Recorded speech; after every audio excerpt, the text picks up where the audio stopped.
let me show you what we've got here. Oh man, folks, I don't know about this. This could be absolutely vile.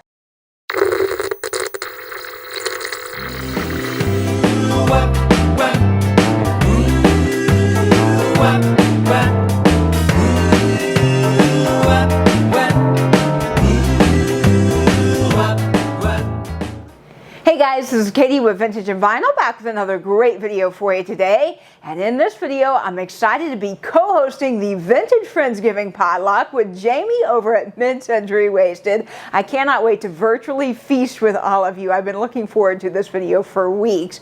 Now, if you've been following me for a while, you know that I am so-called the queen of Jello. I've done quite a few Jello recipes on my channel, and they're all absolutely vile. In fact, the last one I just tried had shrimp, eggs, and Miracle Whip with it, and that is just absolutely disgusting. I have no clue what people in the 40s and 50s were thinking when they thought, yeah, let's just glaze a ham with Jello, or we'll just put tuna and olives together in Jello, or put potato salad in the middle of a Jello mold. Like, what in the world was going on back then? I have no idea, because I don't think people really had taste buds then if they were actually eating this stuff and enjoying it, because it is just so gross. But I hope today that I can redeem the Jello a little bit with a new recipe that kind of has some potential. So if you stick around, I'm going to tell you all about that recipe and we'll get to cooking. Okay guys, so this recipe just is one of those that I was flipping through and I saw the ingredients and I thought, you know, that actually looks kind of good. I like blue cheese, I like wine, I like apples, I like lemon Jello, and all of those things separately are pretty good. So we will see. Now there's something that I eat quite a bit in my house, and this sounds probably weird to all of you just tuning in, especially if you found my channel for the first time, but I love digestive biscuits from England with a little bit of blue cheese and honey, and that blue cheese goes really, really well with that honey. The sweetness just pairs perfectly. So I kind of got to thinking about that, and I thought, you know, this recipe actually might be pretty good. So we're going to give it a go. And of course, since I'm co-hosting this collaboration, well, I got to do Jello. It just wouldn't be right if I chose something else. So part of this collaboration is to cook a vintage recipe on screen, and then the other part is to taste test it. Now you can do that with your family or friends for your Thanksgiving dinner, or you can do it yourself. Now, due to everything going on in the world, I don't have an actual taste tester or family to bring it to, so we're going to get into some hilariousness with just myself and my dog Louie. Of course, Louie wouldn't eat the Jello last time, so we will see maybe if she eats it this time, although I may not let her taste test it because it does have some wine in it, and that's probably not so good for dogs. So we'll see, but I am so excited about this. Now let me show you the recipe book here. What I have is a 1950s Jello recipe, and as Jamie pointed out over on Instagram, oh, the joys of Jello. What a bizarre little book. It's spiral bound and it literally has all kinds of weird Jello recipes in it. So the one I'll be making today is actually blue cheese deluxe mold. And here it is right in the book. And oh my gosh, it actually could be good, and I'm kind of excited for that. Now, I did get some messages when I posted this on Instagram of people saying, blue cheese, gross, but I actually really like blue cheese. I mean, come on, cheese is life. So we will see if this is any good. Now, let me show you a little bit of some of the other graphics in this book because they are just so fabulous, even though they are nasty at the same time. So there are some not so good Jello molds in here. I have to say that clear Jello just doesn't look particularly good with some of the vegetables and stuff in it. It's not particularly appetizing, especially with some of these black and white photos. It's like, what in the world were they thinking? And some of them in here are just so weird. I have no earthly idea what was going on in people's heads when they decided that you should make some of these. I mean, look at this one right here. It has deluxe tuna salad in it and some sort of bean thing. I don't even know what's going on with that one, but it is gross. And then there's a few others in here that I was looking through and I'm like, what in the heck?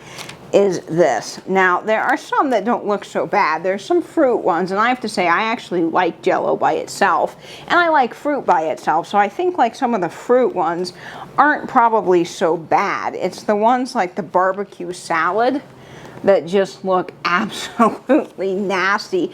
And when you get into the ring around the tuna, Jamie and I have talked about that, but that is not good. This one is like honeydew filled with Jello.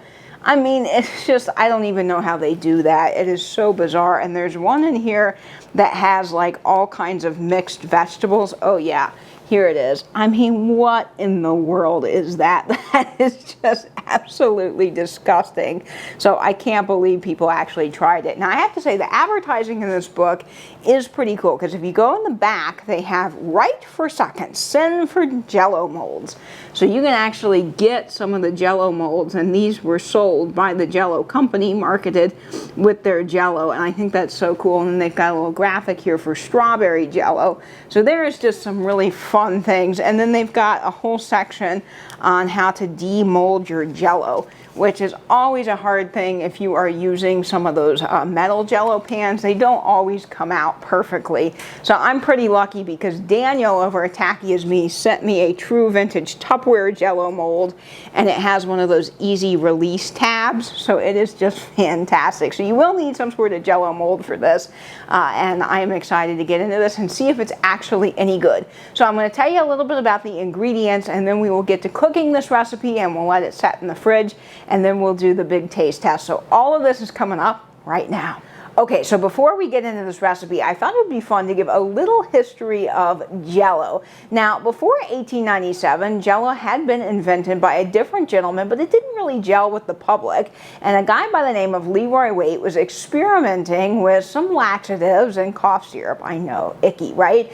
And he came up with this flavored dessert, and his wife, May, actually named it Jello. And as they say, the rest is history. Now, in 1930, lime Jello was officially introduced, and Hazel Atlas made little uranium cups for the lime Jello, and I happen to have one of these little Hazel Atlas guys. There's the H and the A, and it is just so fun. So I've got a little mini Jello mold for the lime Jello from 1930, which I think is so cool. We won't be using that today. It's a little bit small for our recipe, so we'll be sticking with our big mold, but I thought that was fun to share, and we are going to get cooking that Jello right now and see if it's any good. Because man, I hope so. I am so tired of eating recipes that make me want to vomit. All right, folks, let's get into it. Okay, so I'm really glad that I am not making ring around the tuna, because that looked absolutely vile, but I am glad that I've chosen something with ingredients that I at least like. So we're going to give this a go and see if it's any good. Now, I'm going to tell you about some of the ingredients you need. These are all ingredients that are very easy to find at any grocery store across the country. So they're not going to cost you a lot of money. It's just a handful of things. And I think this has potential to be really delicious. Now, the first ingredient you're going to need is sour cream. Now, I just chose the squeezy container that Daisy makes because I thought it would be the easiest way to measure out a half a cup. So I've got that. You're going to need some blue cheese crumbles. I just have Publix brand here. Any brand will do. You can even get block blue cheese and shred it if you want. You only need a half a cup of that. You are going to need a packet of lemon Jello. So I've got some lemon Jello here. And you will need some white wine. So I have some Sauvignon Blanc that I have already pre-measured out. You need 1/4 a cup of that and 1/4 a cup of cold water. So I've already got that here into my measuring cup, and I just combine the two because they're both supposed to be chilled. That will kind of help the mold set up and get a little bit colder, and also add some flavor with that wine. Now, the last thing you need, and they do say in the recipe, this is optional, but I thought it would be extra good, is an apple. Now, this actually does not go into the mold. This is for serving. So you're going to use slices of this when it comes time to plate up your mold. So really all you got to do is boil the water for the Jello. Now, they do say that you need a cup of cold water. And I was talking about this on my Jello Live the other day, but there seems to be some discrepancy about how much water to Jello that you actually need. So you might have to do some Googling if your recipe doesn't say. If you do make another Jello mold, I found that I just tend to go with what's in the recipe, but if they don't say, I believe that 3/4 of a cup was the magic number somebody Googled for me on my live the other day, but I'll go back and check and put it across the screen here if I'm incorrect on that, because the Jello packets don't really tell you. They typically just give you a recipe for some sort of other Jello. So I don't know that that's 100% accurate, but I'm going to go with what this recipe says. So all you need to do is boil your Jello water and then add in the Jello and stir to dissolve. And then we will get that cooled off in the refrigerator and put everything into this mold. So you're going to need a mold, but you probably will also need a mixing bowl so we can get all of these other things combined with the Jello before we transfer it to our mold. So I'm going to show you guys that step by step right now. Now I'm not going to really show you the water part because I figured that all of you guys have seen boiling water before, and that's a pretty easy thing to do in a saucepan on your stove. So I actually already have my water boiling away, and I'm going to mix it with the Jello now. Okay, so I've got my pot of boiling water here that I have removed off of the stove and 1 package of the lemon Jello, and I am just going to combine the two until this gets nicely mixed in. Now you want to set this aside for a little bit to get kind of set up a tad before you combine it with your other ingredients, and you also want this to cool off. If this is too hot, the Jello mold will not set up properly. I have learned my lesson on that, folks, so make sure you don't have sliding gloppy Jello like I did on my second recipe I made. So I'm going to get that all stirred up, combined, and then we're going to put this in the fridge to chill a little bit and cool off. This is where you will need a separate bowl. That way you're not putting a big hot pan into a hot, cool refrigerator, and the hot pan is trying to cool off, which it probably won't very quickly. So you want to get this liquid out of the hot pan into a cool bowl and into the refrigerator to cool off. And then once that happens, we'll be back together so that I can show you what I'm doing, and we'll combine everything else and get it into our mold. Okay guys, so I'm going to go ahead and get everything mixed up in our little bowl here while our Jello is cooling off in the refrigerator, and it's only 2 ingredients. I am going to reserve the white wine and the cold water to add an extra cooling element to our Jello before we put it all into our big ring mold to set up. So what's going in this big bowl right here is a 1/2 cup of sour cream. Now I've already added some to the bowl, so I'm going to add the rest of it in, and then we are going to add our blue cheese crumbles. Now with the blue cheese, I am not going to pack it in and get it exactly 1/2 cup. I'm going to do it a little bit more loosey-goosey, and that way we've got some big chunks. They're not too packed in together. I think that's exactly what the recipe wants. So here is my Publix brand blue cheese, and I'm going to get that into our 1/2 cup measure, and you want to use a dry measure for this. You do not want to use a wet measure because you'll get a more accurate measurement that way for your dry ingredients. So this is considered a dry measuring cup versus what I've got for the white wine and the water, which is a wet measure. So you want to make sure you use your dry measure for this, and I am going to get everything in here loosey-goosey. I'm not doing this too particularly packed like you would with certain sugars. So I'm just going to kind of loosey-goosey put this in. Actually, a 1/2 cup is almost the whole container. So that's what I've got now, just going into this bowl. And you could actually probably add more if you wanted to, if you like blue cheese a lot. And I might, because I like blue cheese, so I'm going to add just a tad bit more. And then I'm going to get this all mixed up and combined. Again, I don't want to over mix this because I kind of want the blue cheese chunks to be a little chunkier, so you're getting some nice texture in your Jello mold. Okay, so now that I've got this all mixed up, I'm going to go check on that Jello in the refrigerator and see if it is cooling off, and then we'll get everything combined into our mold and into the fridge to set up. Well, folks, it wouldn't be Jello without some sort of disaster, because Jello equals disaster.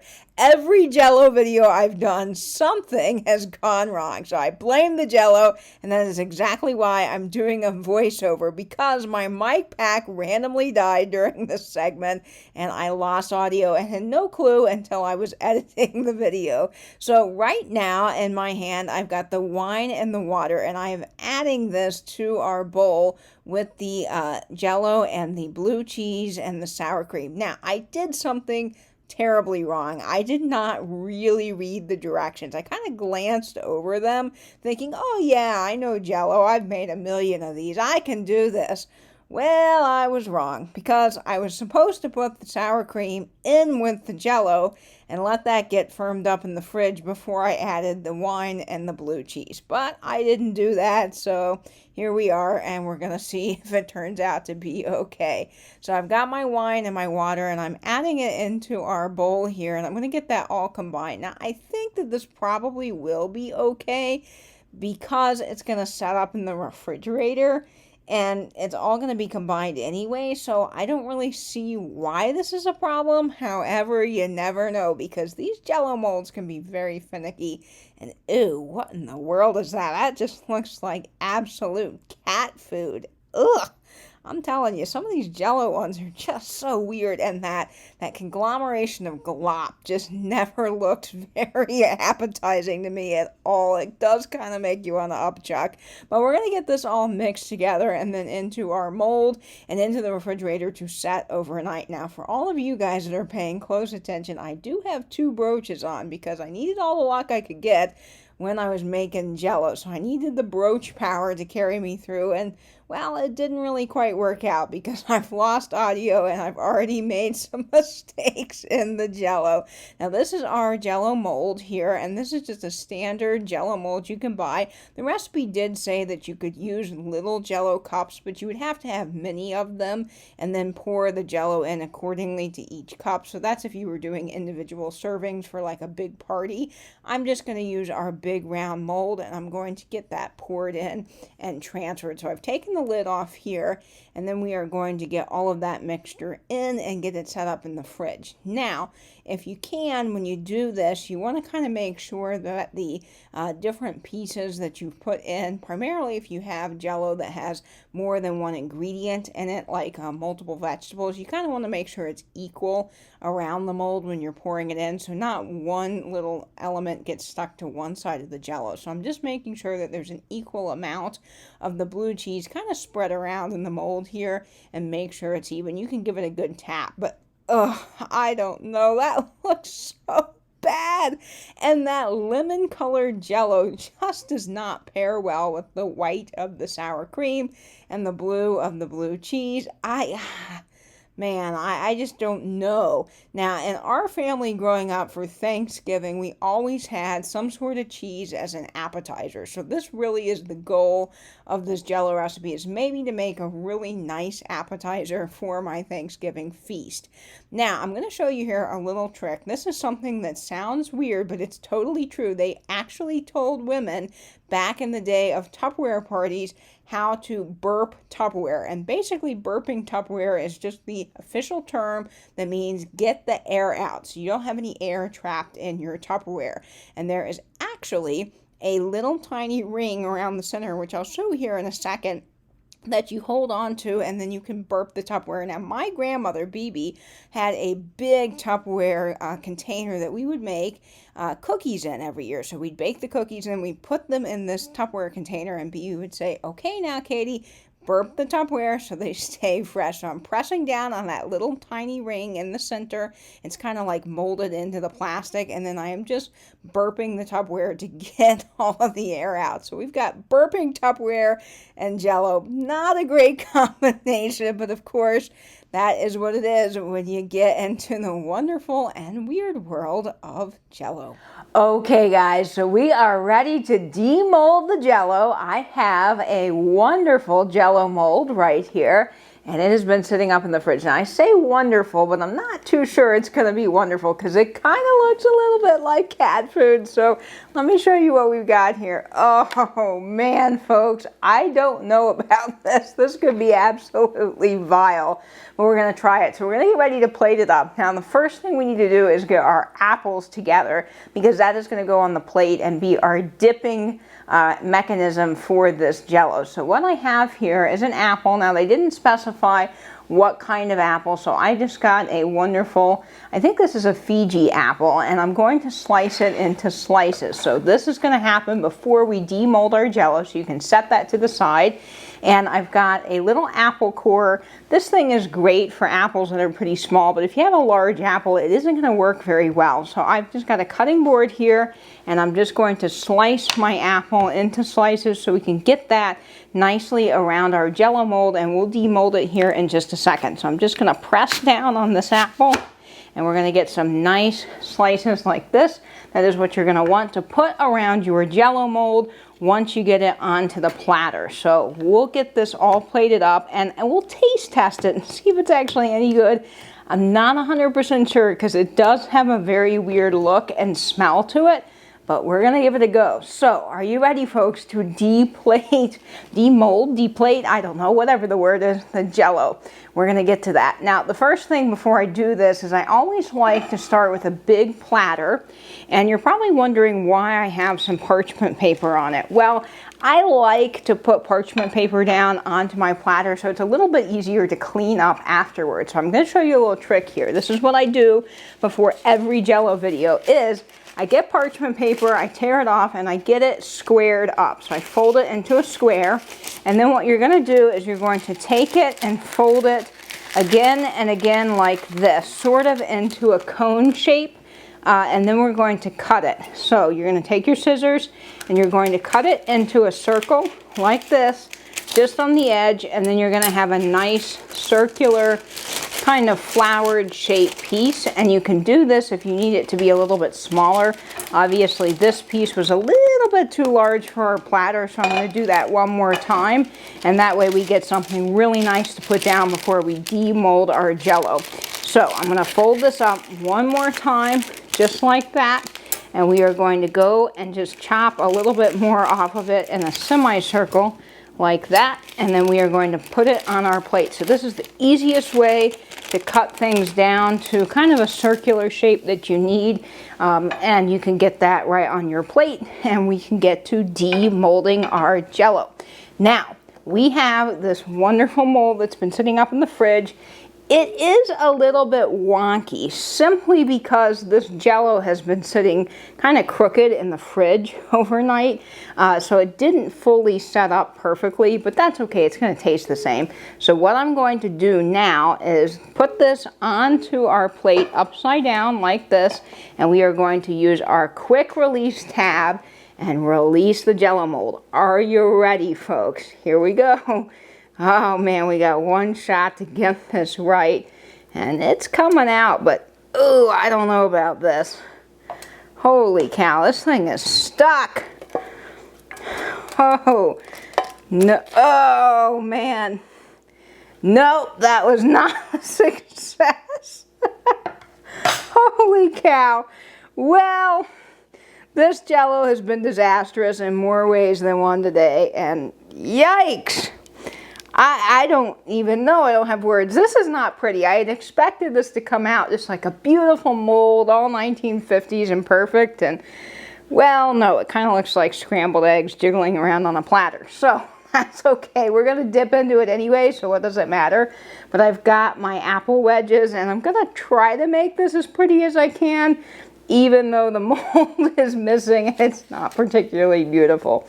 So we have this here, and we are going to just plate them around the outside in a semicircle, the best that we can, to just give it a little bit of presentation. But we're only going to use about half of the apple because, well, only half of the Jello mold demolded.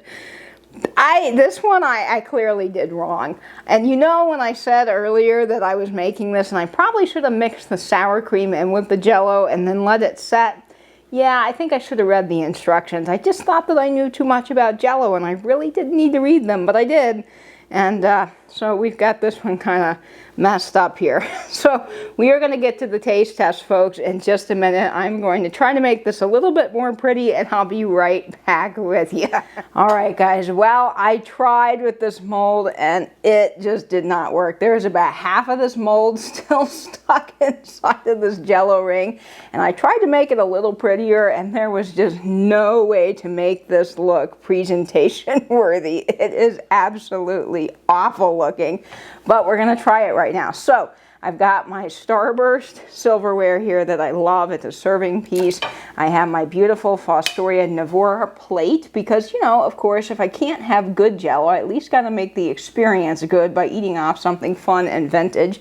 And then I have my Starburst fork. So we're going to give this a go. And I probably don't need the fork, actually, because you're supposed to dip the apples into the Jello.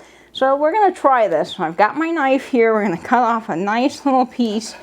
This is very custardy and weird. I don't know what this is. It's supposed to be like, I guess, a dip because it's not really Jello-y.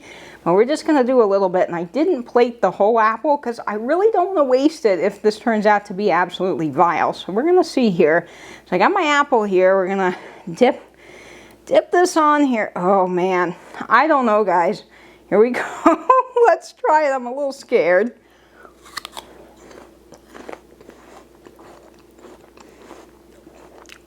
Wow, that's actually good.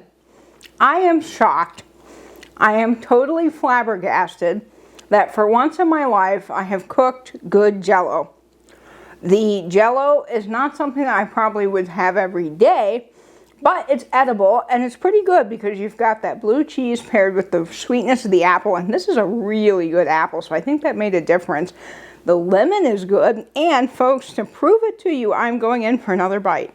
So here we go. I'm going to go in for another bite of Jello with the apple because it is that tasty. Holy cow.